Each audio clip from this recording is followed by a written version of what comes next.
আজকে রান্না করব হাঁসের ডিম ভুনা। হাঁসের ডিমে প্রচুর পরিমাণ পুষ্টি আছে। হাঁসের ডিমে ভিটামিন ডি, আয়রন, জিঙ্ক এবং অ্যান্টিঅক্সিডেন্ট বেশি থাকে, যা শরীরের রোগ প্রতিরোধ ক্ষমতা বাড়াতে সহায়তা করে। হাঁসের ডিমের পুষ্টি শক্তি বেশি, যা শারীরিক পরিশ্রম বা অতিরিক্ত শক্তির প্রয়োজনীয়তা পূরণের সহায়ক।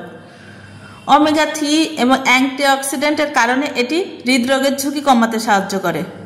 তবে যাদের অ্যালার্জির সমস্যা আছে এবং হাই প্রেশার, তারা একটু হাঁসের ডিম থেকে দূরে থাকবেন, মানে কম খাবেন। চলে যাই মূল রেসিপিতে। আমি প্রথমে লবণ দিয়ে হাঁসের ডিমগুলো সিদ্ধ করে নিয়েছি। খোসা ছাড়িয়ে সরিষার তেল দিয়ে এখন ভেজে নিচ্ছি। পেঁয়াজ কুচি, রসুন কুচি আর কাঁচামরিচ সবগুলো দিয়ে দিলাম। এখন এগুলো ভালো করে ভেজে নিচ্ছি।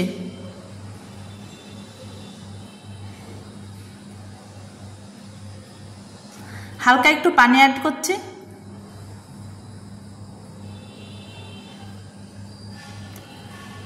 এখন আমি স্বাদমতো লবণ, মরিচের গুঁড়ো,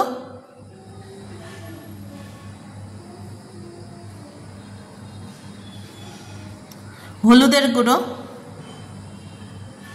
ধনিয়ার গুঁড়ো এবং জিরার গুঁড়ো সব রকম গুঁড়া মশলা অ্যাড করে দিলাম। আবারও কিছুক্ষণ নাড়াচাড়া করে ভালো করে কষিয়ে নিচ্ছি। এখন আমি ডিমগুলো দিয়ে দিচ্ছি। আজকে বাইরে বৃষ্টি হচ্ছে, ঠান্ডা ঠান্ডা আবহাওয়া, মনে হচ্ছে হাঁসের ডিম ভুনা আর সঙ্গে ভর্তা, আলু ভর্তা, ডাল ভর্তা। এটা দিয়ে রাত্রের খাবার। মাঝে মাঝে শুকনা খাবার খেতে কিন্তু আমার ভীষণ ভালো লাগে। হাঁসের ডিম কেউ কেউ পছন্দ করেন না, একটা বাজে স্মেল আছে, কিন্তু এর কিন্তু টেস্টও আছে। হাঁসের ডিম ভুনাতে আপনি যদি ধনেপাতা ইউজ করেন, তাহলে এটার স্বাদ কিন্তু বহুগুণে বেড়ে যায় এবং কোনো স্মেলই পাওয়া যায় না, বাজে কোনো স্মেল থাকে না। খেতেও খুব মজার হয়, দেখতেও ভালো লাগে। আমি ধনেপাতা অ্যাড করে দিলাম।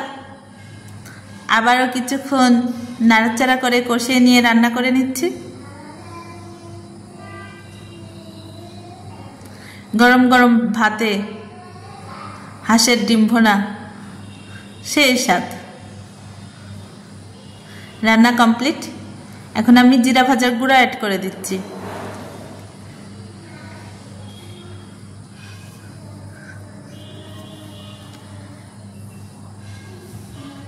এখন আমি এটা বাটিতে উঠিয়ে নিচ্ছি। ওকে, ভালো থাকবেন। দেখা হবে নতুন কোনো রেসিপি নিয়ে। আপনারা অবশ্যই এটা রান্না করবেন।